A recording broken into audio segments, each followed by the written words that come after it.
Hello there, friends. I'm Scott Wakefield, pastor at First Christian Church of Greene County, and I'm here today with Jessica Poore. And we are going to have a coffee convo. Coffee convos is an opportunity to get to know some folks and to hear about the work in their lives and how God is using them in our community. So glad you're here with us. Jessica, you are with Boys and Girls Club. Yes, sir. And that is our angle for this convo. And we want to hear about all that. We want to hear about the good work that's going on there and how that's helping our community and kids in our community, but tell us about you, where you're from, how many kids you've got, Okay. what the insanity of your life as a mother is like. A lot. I could tell you a lot about that. You could. Let's try to consolidate that. Okay. But yeah. A native Greene Countyan. Cool. So grew up in Mohawk, Tennessee on a small farm. Nice. Which I assume a lot of people I was going to say, did anybody in Mohawk not grow up on a small farm? Yeah, so grew up there in the Warrensburg community and went to West Greene High School, had a great experience there, ended up going to Knoxville for a few years, University of Tennessee, living there, teaching there for a while.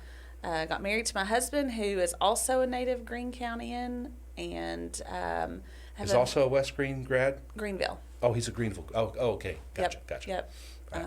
We won't hold him at fault or me at fault or any of that kind of thing. We've gone past where we went to school now. So, so we've been married since 2010. Cool. Gosh, I should probably know that. But yeah, 2010. Yeah. You're getting to that age where you're like, wait, my kid is how old? Wait, I'm 49? Every once in a while I think that. And I had to tell someone yesterday how old I was, and I was like, I'm 37, 36, 30. Wait, how old am I? So, yeah. I won't overtalk you much during this conversation. I promise, people, I promise. But twice in my life now, one was 6 months long, but twice I've had our oldest end up saying, after a number of months of me saying the wrong age, Daddy, you're 39, not 38. I'm like, oh. Yeah, you're right. Chris always forgets, and he says, how old am I again? Yeah. So, and then I have to calculate my age and add 2. That's the only way I can keep up with it. But, yeah. Nice. So, spent some time in Knoxville, and then as my husband's coaching has taken us to different places in East Tennessee, I've kind of made some career changes, worked remotely, and so 3 years ago, ended up coming back to the Boys and Girls Club after I'd interned there a year in college, kind of doing their special events, fundraising, and Scott has always been such a resource for me professionally. Always been able to use him as a sounding board, even in other careers. Yeah, and Scott is the executive director at the Boys and Girls Club. Okay. Born and raised in Greene County. His family has owned a pharmacy here for years. His mom, Carolyn, owned the Hallmark shop, if you remember that. I do. The Commons. We've been around long enough that I know of Carolyn's Hallmark. Yes, and so wonderful family. The family pharmacy, his sister still runs. Cool. His niece is there now. So good folks. And Scott has, really grown the Boys and Girls Club. Yeah. He tells a joke that when he started at the Boys and Girls Club, they were pretty much brand new. They'd kind of started, and it didn't really go well. So he was the new executive director. And that was like late 80s, early 90s-ish, something like that? I think he took over in 99. Okay, so I'm totally wrong. They'd started sort of 6 months before that. It really hadn't worked out, and so he took over. Okay. They promised him a certain salary, the board did when they hired him. He got the first bank statement, and he realized that they had less in the bank than his salary. And so he called, and he was like, hey, how is this supposed to work? And they're like, yeah, that's your job. Go make the money. Yeah, this is how that's supposed to work. Right, and so he was like, okay. Cool. I think he called his dad and said, I might have made a mistake here, but he's grown the club. I mean, it sounds like church ministry a little bit. Yeah. We had to basically pay for all the youth group potato chips and at the time Kool-Aid and stuff like that back in the day when we first started. Yeah, out of your own pocket because 100% of it, yes. Yep, I've been there too. So and so now we're serving 150 kids a day, more in the summer. So we've been really, really fortunate to have good connections here in Greene County. And even though we live in Kingsport now, I'm back in Greene County. So it's great. Well, and you're a known commodity, and you've been a part of all that growth. Let's keep talking about Boys and Girls Club, but Your husband played for the team that plays against the Globetrotters. He did. And traveled the world. Yes. So that's a unique, cool thing I think we need to just touch on, just because I'm interested in it. Yes, yes. I'll tell you. I mean, he's got a lot of good stories, some of which are probably not appropriate for this. I suspect you should keep it clean. Yes, in his travels, some of the things he experienced are just I bet. crazy. Yeah. But yeah, yeah. So for 2-ish years, he played for the Washington Generals. Mm-hmm. That's crazy. Yep. And That's cool. So the longest losing streak of his life. Yeah. Because I suspect. He's been a pretty successful. He's been fortunate to be a part of pretty successful teams as a player and Right. as a coach. Right. And so that was his longest losing streak. But at least Didn't he they got paid. win one? I think there is like Years some ago. rumor of them winning one game or something like that. And Chris actually said that in his time playing for the Washington Generals, the scorekeeper had forgotten to change the score. And he was like, but in our mind, we knew we were actually up. What? Yeah. And so he was like, no one knew because it's the show and the production and everybody's watching. Right. But he was like, we actually won the game because Wow. they forgot. And so that change the isn't the score. one I'm thinking of necessarily, because the No, one no, I'm no. thinking of made like the news. Yeah, it's super promotional. Okay, all right. Yeah, yeah, yeah. That was like back in the day when it really was the Harlem Globetrotters against. Yeah. They would travel and play against other teams, I think, and do Yes, some things. occasionally. But I watched them at ETSU as a kid in the late 70s, I think it was. Yeah, yeah. Cool. So, Boys and Girls Club, 150 kids a day. That's more than I thought. That's great. Tell us more about the mission in generic terms. Tell us about some vision. And we're having you on because Catalyst Coffee is going to be giving you some money, and so it's helpful for just us to hear how that's going to be serving those kids. So, yeah. for those who may not be all that familiar, take it away. So if you have kids, you know that childcare is kind of hard to find. I do know. Yes. No, it really actually is. So even if we're talking daycare kids, because I've got a kid Yes. still daycare age, which we don't offer that service, but Right. After school care is It's a big deal. yeah.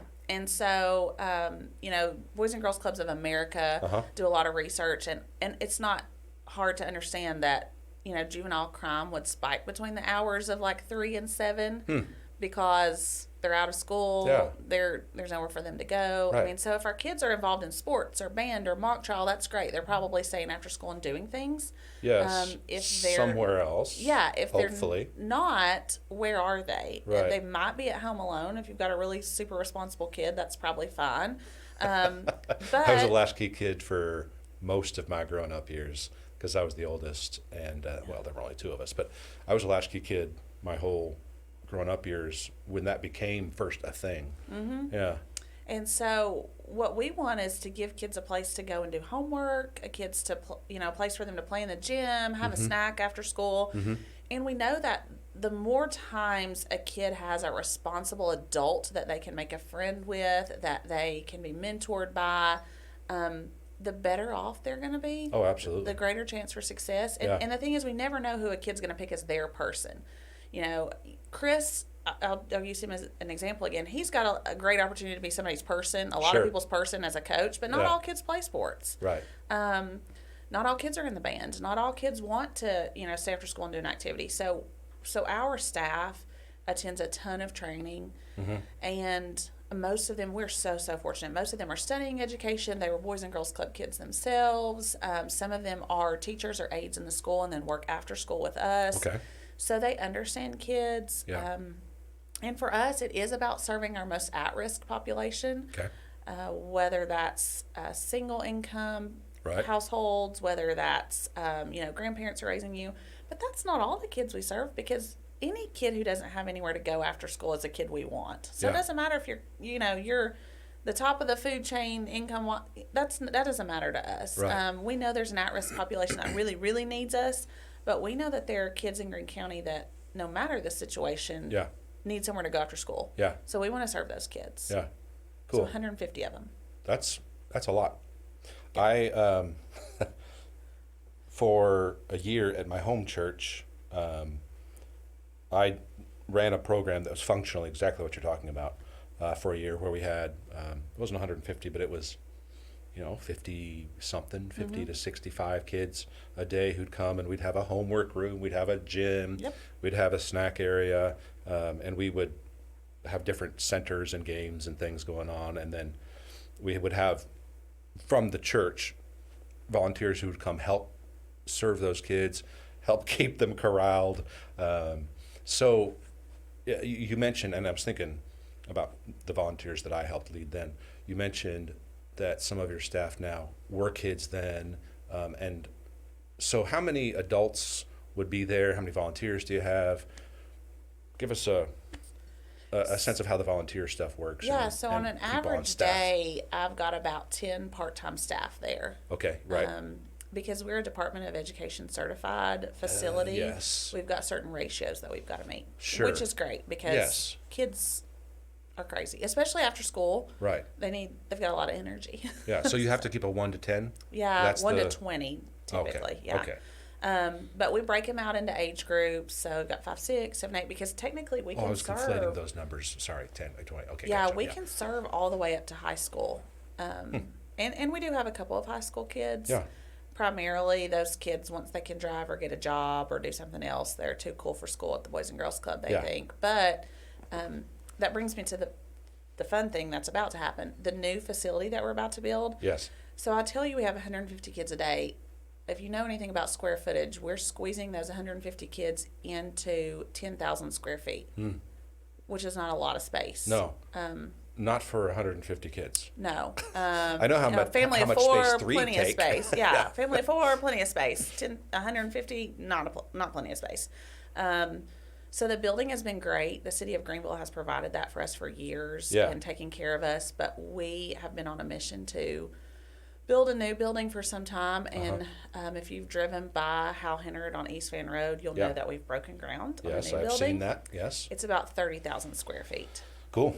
So we are looking to serve in the next year. Hopefully that's going to be done late fall, early winter. Okay. 300 plus kids. Cool. Yeah. That's crazy. Yeah. So I was mentioning volunteers. You said part-time staff. So the people who are the adults there We pay them. are all paid staff folks. We do have volunteers. Typically, those volunteers are associated with a specific program. For example, we have Okay. the Big Spring Master Gardeners who work through UT Extension. Yes. They have a garden behind Oh, cool. our club. Yeah. And so every Monday, like clockwork, they are there and pull small groups of kids to work on gardening, talk about healthy eating habits, and then they'll bring them back in the kitchen after our regular snack and do another snack with them. Cool. Like really with some components of the garden and different things So like most that. of your volunteers then are not going to be people who are regularly there with the kids. Is that part of regulatory control and making sure you've got safe things in place? Part of it, we have a safety committee, and we're super fortunate. The Chief of Police, Tim Ward, is our Yeah. safety committee chair. So I don't know That's that it gets any better than that. Good. We do rigorous background checks, multiple, on anybody Right. that volunteers or works with the kids. So like our Right. staff have 3 background checks. Part of that's grant requirements, and part of that's just because we want to be extra careful. Gotcha. But our Sure. volunteers go through that too. Yeah. And we do have volunteers who just say, hey, I want to come and work in the homework room. A lot of those are the Greene County Youth Council kids who've Okay. gone through the youth leadership program and done some of that. So Yes. a lot of those. Yes. Do have a lot of ETSU students who come and do their service learning with us. Cool. And so we do have people that are just random volunteers, one in the gym, one in the homework room, things Okay. like that. Yeah. But our most consistent volunteers come with the program typically. Gotcha. And that's nice because I don't have to facilitate a program for them on top of what we're already doing. Right. They're saying, hey, I've got this culinary arts program. Yeah. I want to present to your kids. And it gives them ownership of that, and they are experts in it. Yes, and I say, here you go. Yeah. Teach them, please. Yes. That's cool. What other, let's get back to the building and future stuff for sure, but what other kinds of like programmatic stuff? I think the gardening stuff's super cool. The culinary stuff's cool. Are there other specific things like that? Yep. So right now we do like reading things, like a lot of healthy habits in the gym and exercising, those kinds of things. Something I'm super, super excited about in the new building is we will offer career exploration and workforce development, especially targeting middle school and high school youth. So we hope to recruit some more of those. Yeah. Not really trying to recruit them right now because I don't really have anywhere to put them to do the programs. Right. But in the new facility, older kids won't really have to be ever with the younger kids, so they won't feel like, oh, I'm here being babysat set. Babysitter, functionally, So hopefully it'll be really fun and engaging. But also, there's a grant that we're working on where it provides like the Oculus headset, and they can do career exploration, like hands-on oil changing, aviation, like super, super cool. Huh. And then we can partner with people like Northeast State, who has an aviation program. So once our kids pass all the hours on the headset training, we can take them up to a partnership with Northeast State and let them experience aviation and then think, oh gosh, I really want to do this when I get out of high school. Right. Which is super, super cool because, That is. it's hard to know, especially if you've never been exposed to it, what you might like. Mm-hmm. And we want to give our kids every chance in the world to be successful. Right. And so that is something I'm really, really looking forward to, especially for our older youth in the new building because we've got lots of space. Well, and it strikes me as you talk about that, we live in a world nowadays where we've got access to know about tons of things. But there's sort of relational mentoring between the generations. There's sort of a poverty of all of that. Mm-hmm. That is not happening in ways that it sort of organically used to. And I can imagine that I knew ministry was my thing from an early age because that's what I know and grew up in and had people directing me that way Mm-hmm. all along. But if they hadn't been there directing me, I think I would have felt like I have no clue what to do. And I would have been personally, I know, paralyzed by the options. Mm-hmm. That's a super cool way to continue to facilitate those kids thinking and dreaming about, oh, that was interesting. I could do that. Didn't really like that. That's crazy that you can do that way. So if it's aviation, like you said, Mm-hmm. And you're getting grant money for that program, is that part of something that also connects with, say they go to Northeast State for aviation things, is that the beginning of anything that's also tied to that from Northeast with money from them? Well, they did wondered. just get a huge grant, and that's nothing to do with us right now, but they did just get a huge workforce grant. Like a workforce development kind of? Yeah, and Northeast State is super CTE focused. I only know this because I adjunct up there sometimes. Okay, yeah. But, I mean, on the little Oculus headset training thing, they also have a healthcare. So it's literally you can learn phlebotomy skills and, like, just different things through the headset. So I imagine in my future, shout out to my Walter State people, I hope you're watching, but, like, our campus right here, Sure. I can hopefully partner with them, and as my high school kids Right. are completing this 16, 20 hours of Oculus training, then I can start sending them over to Walter State to shadow some of the other students, to Right. visit the programs, for them to say, I've already done this on a headset. No, I've never jabbed a real person, but, Sure. I've done it 13,000 times on the headset after school at the Boys and Girls Club. I know the steps, and at least I know I'm interested in this program. I don't have to go through general studies for 2 years, to decide what I like. Mm-hmm. And I don't want to paralyze students. You said, lack of direction can be paralyzing. I don't want to paralyze them and freeze them, per se, into a career Right. because who knows what they want to be when they're 14. I still don't know what I want to be. Right, So, and statistically, people are changing careers way more often than they ever used to. right. But what Sure. what we don't want is our students in Greene County, Greeneville, Northeast Tennessee, Yeah. to come out of high school not knowing any options and then just saying there's nothing for me. Right. A lot of our students are going to go That's to good. college and Right. know what they want to do. We might lose them to another community that has other jobs, Sure. So we might lose some of our kids. But if we've got kids that are staying here and they know they're going to stay here, we need to provide them a way to be successful. And Yeah, we've for got sure. lots of manufacturing options. We've got lots of, jobs for degrees. Yeah. We just need to make sure our kids have exposure to that Uh-huh. and break maybe some of those generational cycles Yeah. that are maybe keeping them, a lot of our kids maybe in poverty. Yeah. So, Super cool. Super cool. Yeah. I plan to go do some workforce development training at a Boys and Girls Club at the new building. come on, Like- yeah. Choose your next career with us. Like, That you would didn't, be- you didn't think we were going to talk about that today, but that is one of the things I'm really passionate about. That I have a CTE background, career and technical education. Yeah. I did a lot of ag stuff growing up, like Okay. FFA and all Right, that right. kind of thing. Sure. So I believe in career and technical education and giving kids multiple opportunities to work hands-on while they're in high school, Right. so that they can learn what they like. Right. And Is that even- roughly synonymous and parallel to what we always used to talk about with, voc tech or Yeah, yeah, vocational? Okay, yeah. Yeah, Because in but- my head, when you say CTE, career technical education, is that what you said? Mm-hmm. Okay, yeah. I thought, wait, did I just say Vocational that wrong? education, yeah. Yeah. Okay. Gotcha. Yes. Sorry. Go ahead. Yeah, but they just, the difference now is that, if you want a career in those areas, a lot of those things, welding, things like Right. that, you can come straight out of high school. Yes. But it's not just a job. You can make a career out of it, Oh. a very lucrative career. I know a senior in high school right now who's killing it doing some part-time welding, Yeah. and I'm like, I didn't make that much till like 2 years ago. Yeah, and you're talking about like full-time careers of like $70,000 and $80,000. For like, real.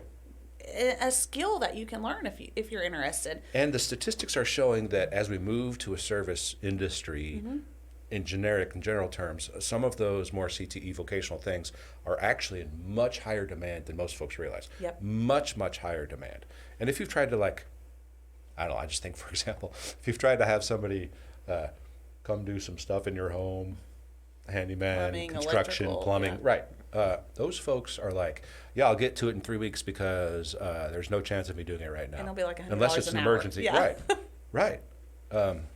I think we're on the back end of that curve where everyone was pushed to go to college. Right. And I think that's a great push. We have to be careful to balance those two things because we want our kids, especially in rural, small, Northeast Tennessee, Appalachian communities, to know that college is an option. Sure, For years, absolutely. people felt like it wasn't. So we Yes. pushed so hard. Yeah. But now we're on the back curve of that.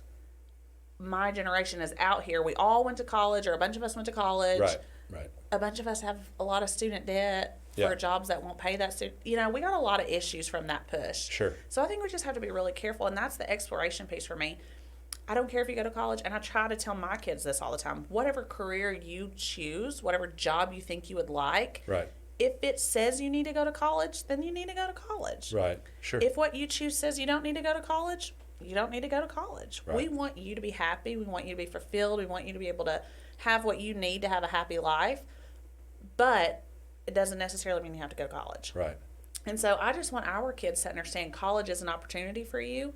If it works, great. If that's what you need, great. If not, there are plenty of careers that you could be really, really happy Yeah. and fulfilled doing.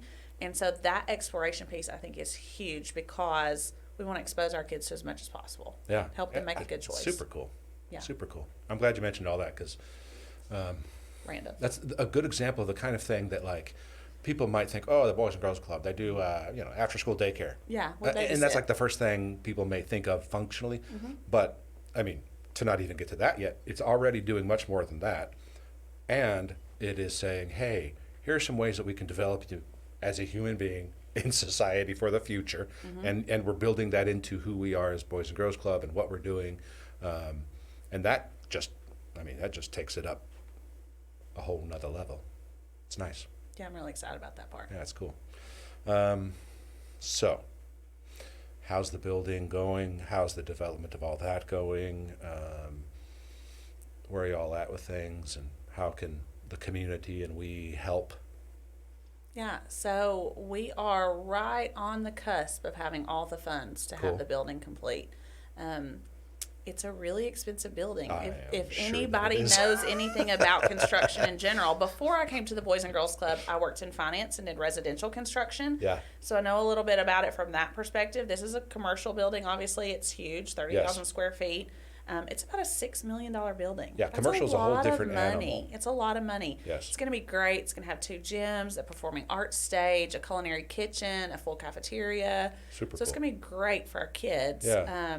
Twice the space of our current computer lab. I won't even get into the things I want to do there, but I think one of my primary concerns is that when we get in this new fancy shiny building, people will say, oh, the Boys and Girls Club, they're doing great for themselves. We'll give our Because money it somewhere looks else. amazing. Because it looks nice and Yeah. it looks like, wow, if they've got the money to build that, they're doing good. They're just fine. Thank you very much. Yeah. Oh, I understand what you're saying by and all so of that. I'm really concerned that the community might forget us. Yeah, because maintenance costs are a big deal. Yeah, my dad always used to call it, you can't hide money. Like anytime we would buy anything growing up or, somebody would get a new car in the community, my dad would always joke around. It's like an old farmer joke, like can't Yes, hide yes, money. And yes. so I don't want people to feel like, wow, they're doing just fine. Our operations are really, really expensive because those 10 or 12 folks are going to turn into 20 staff members that I'm going to have to employ every day. Right. With that part-time staff. Yes, we're And doing so budgeting right now at church, and I'm like, we have how many staff? Yeah, and wages are going up, and we want to hire the best. We don't want to lose our folks because we think they're great, and Right. so we want to pay the best. We want to keep the best. So I'm going to double probably the kids I serve. So I'm going to have to double my staff. Yeah. So our operations budget's going to bump up quite a bit, Yeah. and so we've been very fortunate. The Greeneville, Greene County community is super, super supportive of the Boys and Girls Club. Yeah. I just don't want that to stop once we get the shiny new wonderful building. Right, gotcha. Because I think we will have to continue to rely on folks that have supported us through our events. Sure. Just the donors who I know always send a $1,000 check in November. I can count on it like clockwork. Those people, I don't want to lose them just because we get a shiny new building. Right. Yeah. So. Yeah, that's definitely understandable. Yeah, that was like my plug, people. Yes. Don't forget us. Don't forget us. Yeah. So when you see those things come up, Yeah. what kind of fundraising events are regular that you've been doing over the years? And We do this really, really fun thing in the summer, a celebrity golf tournament. Yeah. So lots of businesses, obviously, or folks will pay to golf with the celebrity. A lot of those folks are sports folks, Yeah. UT athletes, former NFL players, cool stuff like that. Yes. In years of desperation, former Washington General Chris Poore has had to be someone's celebrity. So, oh, that's yeah, hilarious. Chris That's was like, awesome. that's embarrassing. I'm like, it's people they won't care. They didn't care about golfing with the celebrity. They're just doing it to support us. I'm like, you just get to be their celebrity. That's awesome. He was like, that's so embarrassing. Please don't announce me as a Please celebrity. don't call I'm me like, as no, we are. Call me a celebrity. We're like former yes. NFL player and then former Washington General. Chris Poore. So it's great. Yeah, he That's hates the it. best. Yeah, but he's a good husband, so he'll do that when I need him to. Yes. So that's a really, really fun one. We always do a Champions Dinner every year where we have someone come in and speak. Yes. Mike Smith did it, former Hall of Fame Oh, that's coach. right. Yes. Yeah, that was super cool. Yeah. But we've had, lots of UT athletes. Admiral Schofield a couple years ago. Yes, Some I different remember people that like one. that. Uh-huh. So that was really, really fun. And then I think everybody's favorite is the celebrity auction, where we have all these autographed items, all these local items. We've had some Catalyst coffee, You have, some yes. monthly subscriptions for Catalyst coffee, We are up in the ante with beans soon. So yeah, it's and not- so I do feel like Chuck Bolin is always like a high bidder on. He loves the Catalyst coffee, doesn't he? So we appreciate that, Chuck. And so that one's really, really fun. We have a live auction, silent auction, Yeah. dinner. So that's pretty fun. The community can always do that one. And so besides the events, there are just people who, will mail out something and say, hey, it's Christmas time, don't forget us. Yeah. Whitehorn Auction Company, I don't know if you know them, but they recently just did a toy drive for us, and so many toys, for our kids for Christmas. Santa comes and visits on the 23rd this year Okay. at the Boys and Girls Club, even though he's very busy. Because, Yes. the Well, he's got a 25th lot to is- do after that. Yeah. Yeah. But he'll bring 3 or 4 toys for every kid. So, Wow. yeah. And his elves at the Boys and Girls Club wrap those. Nice. So, yeah. So, That's a lot of wrapping. yeah, those elves are very busy. Yes. So, but folks like that in the community who just are wonderful and just call out of nowhere sometimes and say, hey, we want to adopt a family for Christmas. Yeah.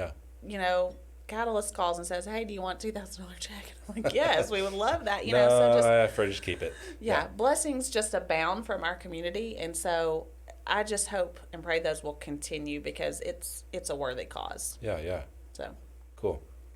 Good stuff. Mm-hmm. What are some of your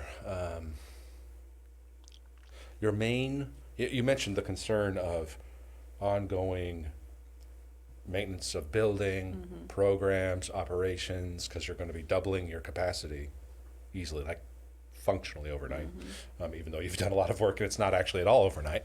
What are some of your other concerns moving forward with, like being a nonprofit? And of course, you're getting certain money from United Way, federal grant Right. stuff, whatever.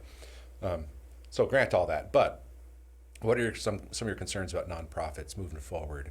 Having been associated with one for a while, it's an increasingly more recently difficult thing to continue to make people aware of the value of it, because everybody now with the internet, there are innumerable competing options for people's time and money and resources.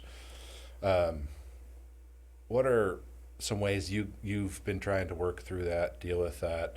I'm just thinking, like, living in that space myself. I know that that's an ongoing thing to have to think creatively about, and be careful with, and be transparent about, et cetera, yada yada. Yeah, I think exposure is the number one thing. If people are exposed to what's happening at your nonprofit, and well, half of what you've said today, I had no idea. Yeah. No So if people idea. can be exposed to that, I think they're very interested in helping the cause. There are some nonprofits that aren't everybody's cup of tea, and rightfully sure. so. Yeah.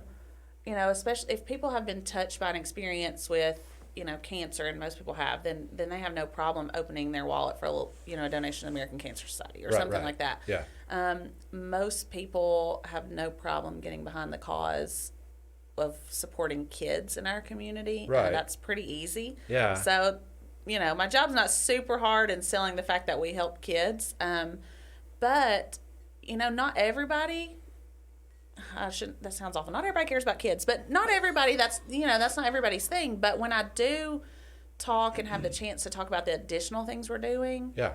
the workforce development, college and business and industry tours, which we do with our older kids, just some of that stuff. Or if you ever get to come to the Boys and Girls Club and you meet a couple of the kids, it's not really hard to get support after that. Yeah. And so, maybe if I worked at a different nonprofit, even when I worked in finance, there were some of those, cyclical years where I was like, oh, are we going to have a bad year? Are people still going to borrow because interest rates are doing things? Like, the volatility is always there. Sure. But when you've got a pretty decent cause, I don't get too concerned. Yeah. And Scott is a great fundraiser. He's got a really competitive personality. He and I are both competitive, type A. And so, even in COVID years, I would say, hey, our event might not do as good this year. Not as many people can come out. It's COVID. Yeah. He was like, I just can't live with that. I can't live with not doing better, because, he really cares about the cause too. He's been there for 20 plus years. Right. And so, right. He's invested personally. Yes. Right. Yes. And so, I don't worry. Yeah. I might have to hustle a little harder, but I don't worry. Yeah. Cool. Good. Well, that makes one of us. Yeah. That doesn't. That's good. As you could tell from the one who asked the question. Yeah. That makes one of us. So I'm always interested in hearing some about ways to develop a community organization, ways to continue to be invested in the community over the long haul, and how that works. For you and what you've seen, you're a native Greenecountaian.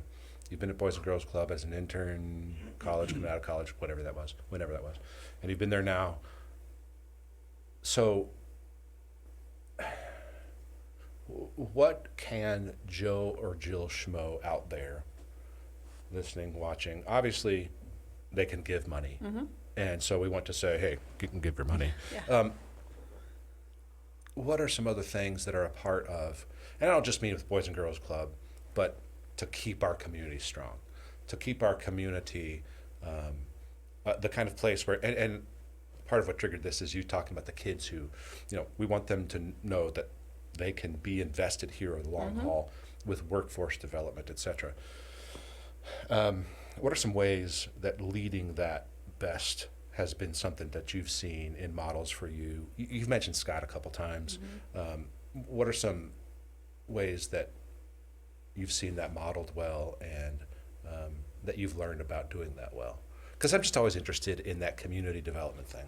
Yeah, so if you give people a way to be involved, I think that's the most important thing. A couple of our Sunday school teachers, when we were in church in Knoxville, Carter and Charlotte Davis. They were missionaries for years. He was a dentist, she was a nurse, so they were perfect missionaries because there was always like dental needs and caring needs, and yes. so I've known missionaries exactly like that, where it's like doctor, nurse, or something like that, and they're always needed in the community. Okay, so they were our, you know, and it's funny. I taught a community leadership class when I was at UT for several years as part of a leadership program that I taught. Cool. And you know, it's different to teach about it and think you do it, but then to see it in action. 100%. Carter and Charlotte were amazing because when we started our Sunday school class there, we weren't sure that was necessarily the Sunday school class we were going to stay in, the small group. Like, we weren't sure if it was the fit.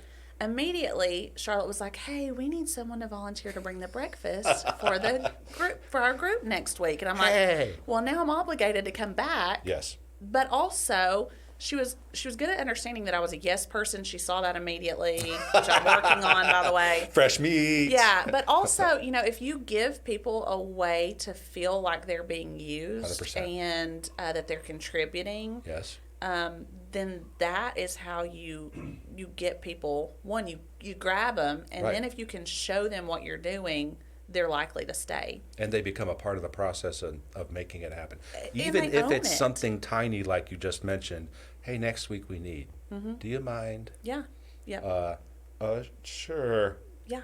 Like week 2, I'm in the Yeah, and then I had all this anxiety about, like, what is the pipeline. appropriate thing to bring? You know, I've only been here once. Like, I really don't want to let them down. So I bought out, like, every bagel at Panera that week and, like, had a spread. And so, but same thing, you know, that's giving folks a way to feel like they can be a part. Yeah. And they are a part. Right.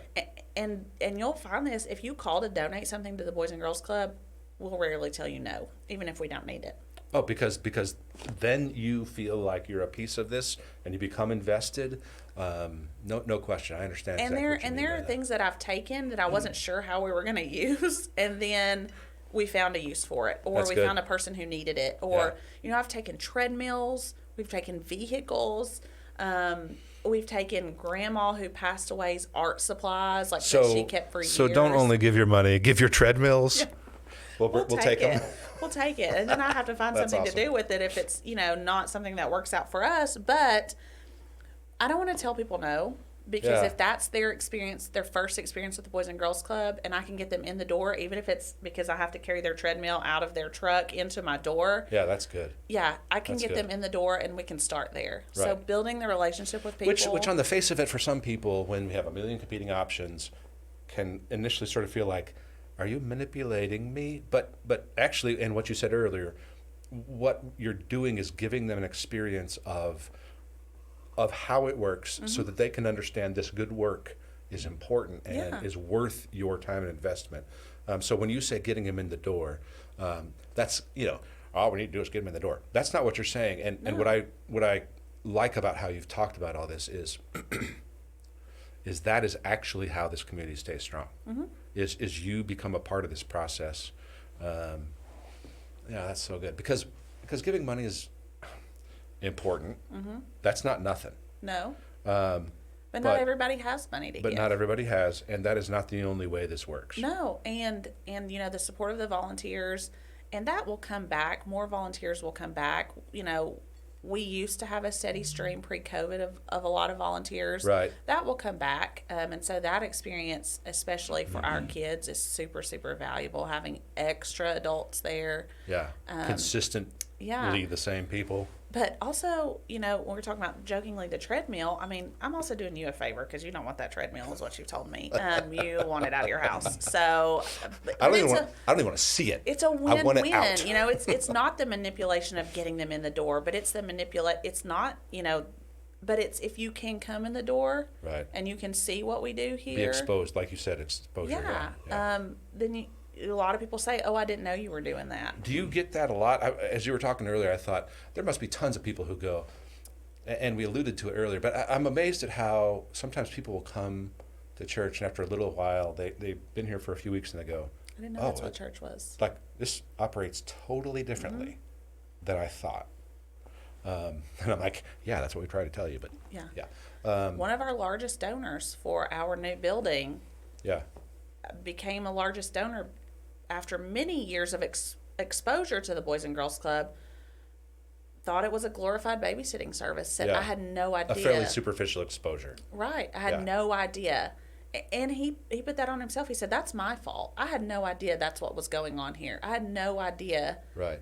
that the programs, the mentorship, the homework help, the STEM programs that we run, had no idea that was going on here. Yeah. And I said, yeah, and I could triple it if you would help me build that building. So That's awesome. and we have big plans, and that person is more invested, not just financially now, but more invested in the programs and what happens at the club because of that exposure. So for and when me, somebody if I could becomes just invested and become an advocate for it, it's not just them helping in that way. It's them helping others help. oh yeah, That's a big deal.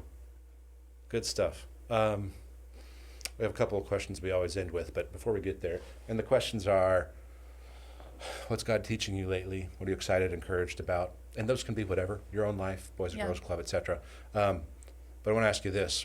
What are some of the future things and things you're excited about with having more kids, much more of a facility that can do more things? And you've alluded to them already, but I just, in case we haven't hit it enough for people to hear, what are you seeing in the future for Boys and Girls Club? more community partnerships. So with a larger space, I've got more of an opportunity to bring folks in that are experts in areas to help kids. Right now we have the master gardeners, healthy eating. We have some folks that come down from the health department and hit like a certain topic every year. We have several of the community banks that come over and talk about financial literacy with our kids. But I can only squeeze in so many of those in the space that we have. Right.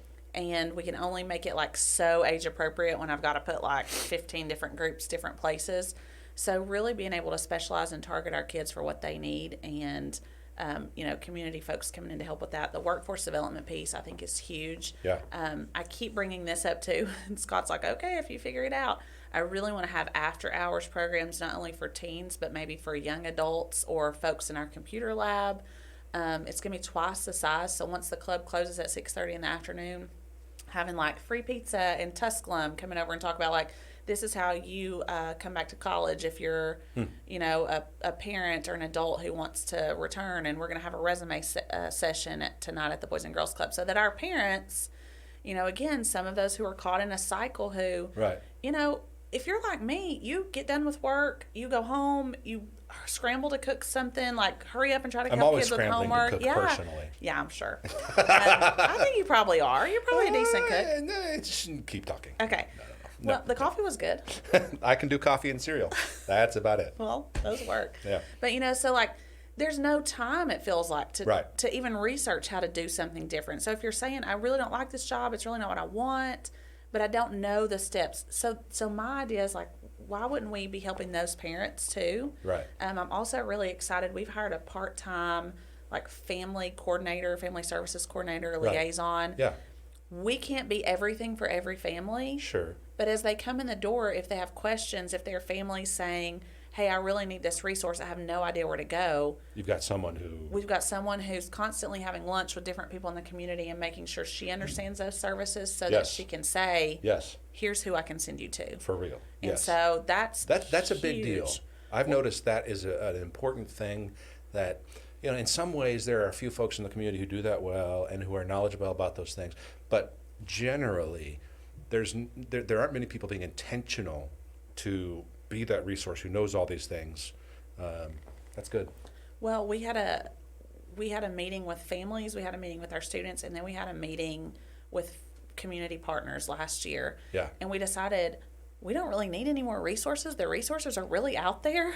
We don't have to reinvent the wheel. Yes. But we're all so busy doing our own thing that nobody knows anybody else is out there. Totally agree. And so if our family services coordinator, we don't really know her title yet, but Cindy, if Cindy can learn those things and know those things and share those contacts and get to know the families, not a lot of families are very upfront about what they need. So as she gets to know the kids tell a lot. Yes. Parents, not so much. But, You know, if she can get to know the families Yes. and talk to those kids on a daily basis, talk to the parents when they pick up the kids, she can help provide direction to some of the services. So we're super, super excited about that. In ways that actually are organically coming from relationship and awareness and not just theoretical programmatic from afar. Yeah, like, hey, we think you might need food stamps, do you? Yeah, right. No, not everyone needs food stamps. Yeah. You know, so Doing that carefully and tactfully and with a stewardship mindset's good. Yeah. Yep, and really, really caring about people because we want the best for everyone. We want the best for your kids. We want the best for your family. Yeah.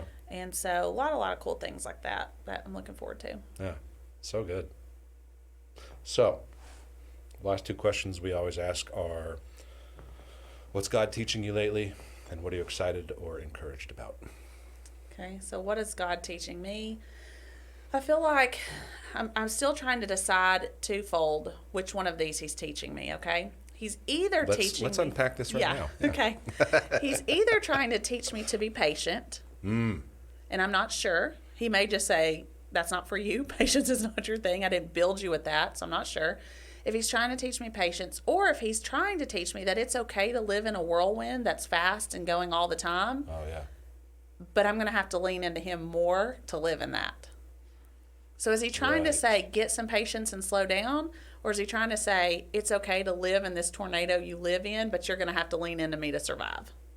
Which one? Sounds like yes is the answer. Both? I would think they would both be needed. So I'm trying to decide.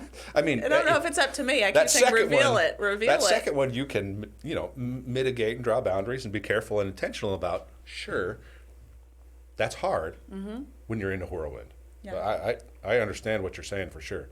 You can definitely sort of control some of that. But, yeah, the I've balance of knowing always- what to say yes and no to I've is, always lived in a whirlwind. Yeah. That's just my personality. Yeah. I'm a type A, but I'm also Enneagram 7. I have a total fear of missing out on everything. So 7 is what? Like the party planner, the fun haver. We don't want to miss out. Okay. I don't like negative emotions, so let's Okay. just move on and go to the happy things. Like it's over, it's done. Okay. And so that's I'm the a role- 1-wing 2. My husband's a 1. Okay. But I'm an extrovert all the way to I'm the 100% extrovert. Yeah, so 100%. for me, I can't miss out talking to a person. I can't miss out on an event. Yeah. I'll never say no. I want to be the best, the biggest, the brightest, like all the things. With 3 kids and a husband who's a coach and working, it feels like all the things all the time. A whirlwind. Yeah, and I like that most of the time. Yeah. But I'm just trying to decide, how is God teaching me to survive in that? Is he saying give things up, or is he saying that's okay, that's who I made you to be, but you need me to be the best version of yourself? Right. For sure. So I'm trying to decide Yeah. which one, because I'm almost to a breaking point. So is he saying lean on in, or is he saying give up some things? So I'm asking, reveal that to me. Put me where you want me to be, Yeah. so that I'm doing the right thing. Yeah, and show me what that thing is that I can say no to or draw back from, so that the breaking point is farther away. Yeah. So I'm not burning the candle on both ends. For sure. Yeah. Yeah, I'm tracking. Yeah, that's What I'm encouraged by is that every day I still see people who care about people. How good is that? There's good a stuff. lot of bad stuff. yes. I choose not to watch the news a lot. Like COVID, I was like, you know what? I'm done watching the news. Like, there's a note. I'm done. Yeah, I decided early on in COVID, I'm done with socials. I'm an info hound. Like I was reading the Wall Street Journal, going to CNN, reading my different, like intentionally every day for like way too much. I just decided I can't live like this because my tendency would be to be like, I got to know everything. I made that decision early on in COVID as a coping mechanism. And I, unlike what it sounds like you are, I'm kind of a negative interpreter of all things all the time and see the problems and I'm like, we got to fix this. But I think what you just said is huge. You meet people and you go, this person's doing like what you've said about the Boys and Girls Club. I'm like, I had no idea. That's so awesome. There's a lot about that I now go, Jessica, I know is invested. And that's great. Yeah, and so every day I see that. I see people who care about other people. Yeah. People who give their time, people who give their money, people Yeah. who give other resources. And I think if that's still going on, the world is not as bad as everybody says it is. And you get a good seat for that here. Yep. And it's everywhere in all parts of my life, not just the Boys and Girls Club. I Sure, see it. sure. I'm exposed to it. And I think, you know, because when things feel out of my control because of everything that's going on in the world, or the news with COVID was the worst news, you know, all that, I just kept thinking, I can control what I can control, and that's to raise good kids at my house. Like, I can raise my children. I can do the best I can do. Yes. And hopefully other Yes. people are doing that too. Absolutely. Right. And then I can impact, you know, Chris can impact his kids that he coaches. I can Sure. impact other kids at the Boys and Girls Club. So I'm thinking if everybody can just impact their little circle, it's not as bad as No. they're making it sound. And Sure, so, Yes. so that's what I see. That's what I choose to look for. And Cool. when I see it, I think, we're not too bad. The world's not ending. Like, people just keep panicking about things. And I think, you know what? Nope. If you go home at night and you do what you need to do, you go to work every day, you do what you need to do. Yeah, for sure. It's fine. If your vision is for you to actually be fruitful and multiply with your things, and you don't have to fix the entire world, and you meet others who are doing that, you go, it's going to be all right. Right. It's not just me making a positive ripple effect. There are all these other people. For sure. So I know that ripple effect is being carried out into the world. Yeah. It's not just us. There are Yeah. other people doing good things, and that's encouraging. Yeah, for sure. I don't have to worry about the whole world. Yeah. Everybody else is impacting their little circle, and like I said, that circle is a huge ripple effect. Okay, I've heard it. I got it. I don't have to fix everything. Yeah. Finally. Yeah, No, that's comforting, I'm though, kidding. right? No, but because I'm a fixer too, like you Oh. said, and so I want things to be perfect, and I want the world to be happy and everything to be good, Yeah. and I want anybody to be sad ever. And yeah. one, I have to learn that that's not realistic. There are sad things that happen, but it's not all sad. It's not all bad. Yep. Everything doesn't have to be fixed by me, because there are other people doing good, and there are other people that care, and we're gonna be fine. Yeah. Good stuff. Thank you.